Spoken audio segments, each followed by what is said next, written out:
राधे राधे प्यारे भक्तों, व्यक्ति का जीवन सरल नहीं है। जीवन का हर एक क्षण चुनौतियों से भरा हुआ है। जीवन के हर एक पल आपको कठिन से कठिन परीक्षाएं देनी पड़ती है। व्यक्ति जीवन की इन परीक्षाओं में से कुछ को तो आसानी से पार कर लेता है, किंतु कुछ परीक्षाएं उसके जीवन की मुसीबत बन जाती है, जिसे वो पार नहीं कर पाता और रास्ता ढूंढता है कि किसी तरह उस मुसीबत से वो बाहर निकल पाए।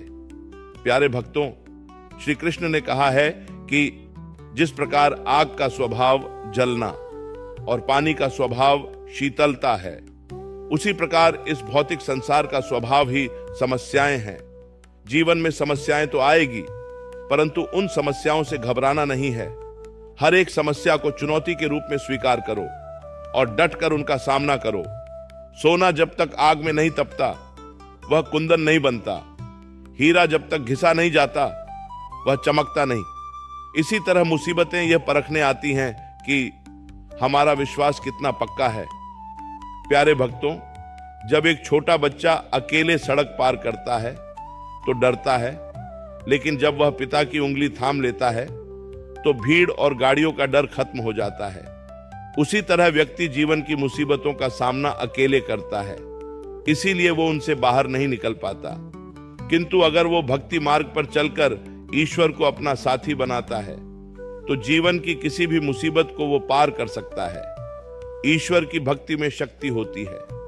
ईश्वर अपने भक्त को कभी भी मुसीबत में नहीं देख सकते। वे व्यक्ति को उसके जीवन की सारी मुसीबतों से एक पिता के जैसे हाथ पकड़कर बाहर निकालते हैं। जिस तरह रात के बाद सवेरा निश्चित है, वैसे ही मुसीबत के बाद शांति भी निश्चित है। बस धैर्य रखने की जरूरत है। व्यक्ति का जीवन एक समुद्र की तरह है। समुद्र में लहरें उठती है, उन्हें कोई रोक नहीं सकता।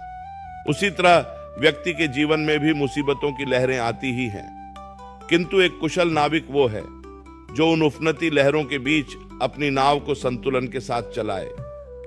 इसी तरह एक सच्चा भक्त वही है जो जीवन की मुसीबतों के बीच ईश्वर की भक्ति के साथ उन मुसीबतों का सामना करते हुए जीवन को सुचारू रूप से चलाए। प्यारे भक्तों, जीवन की मुसीबतों से कैसे बाहर निकले, उसे एक कहानी से बताता हूं। एक बार की बात है, त्रिकूट पर्वत के पास एक घना जंगल था। वहां हाथियों का राजा गजेंद्र रहता था। वह बहुत शक्तिशाली था और उसे अपने बल पर बहुत घमंड था। एक दिन वह अपने परिवार और झुंड के साथ एक सुंदर सरोवर में जल क्रीड़ा करने गया। वे आनंद ले ही रहे थे कि अचानक पानी के अंदर एक विशाल मगरमच्छ ने गजेंद्र का पैर पकड़ लिया।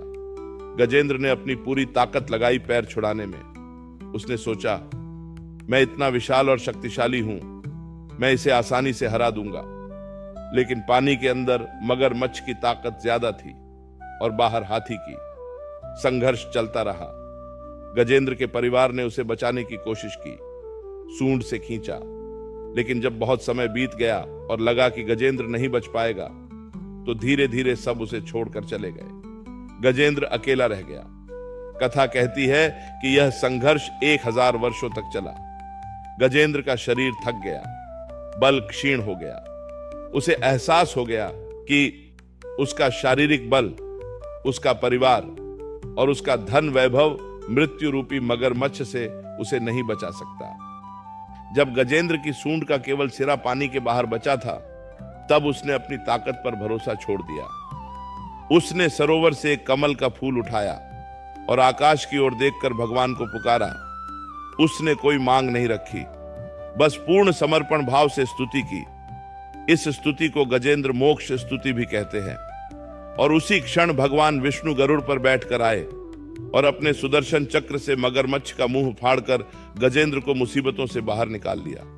प्यारे भक्तों, इस कहानी में गजेंद्र हम हैं, सरोवर यह संसार है और मगरमच्छ हमारे जीवन की मुसीबतें हैं। जब मुसीबत बड़ी हो तो यह मानने में शर्म न करें कि मैं अब थक गया हूं, मुझे मदद चाहिए। जब हम अहंकार छोड़ते हैं तभी समाधान हमारे पास आता है। भक्तों, जीवन में दूसरों से उम्मीद कम रखें। मुसीबत के समय अपनी आंतरिक शक्ति और ईश्वर पर ही भरोसा रखना सबसे बड़ी बुद्धिमानी है। भावनात्मक निर्भरता हमें कमजोर बनाती है। जब तक गजेंद्र की नजर मगरमच्छ पर थी, वह डर रहा था। जब उसने नजर हटाकर ईश्वर पर लगाई, वह बच गया।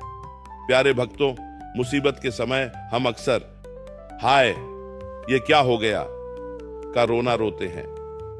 इसके बजाय शांत होकर सोचें कि अब क्या किया जा सकता है। प्रार्थना और सकारात्मक सोच वह कमल का फूल है जो हमें डूबने से बचाता है। मुसीबतों से बाहर निकलने का रास्ता बाहर नहीं, भीतर होता है। जब हम घबराना छोड़कर धैर्य और विश्वास का हाथ थाम लेते हैं, तो बड़ी से बड़ी मुसीबत भी हमारा पैर छोड़ने पर मजबूर हो जाती है। राधे राधे।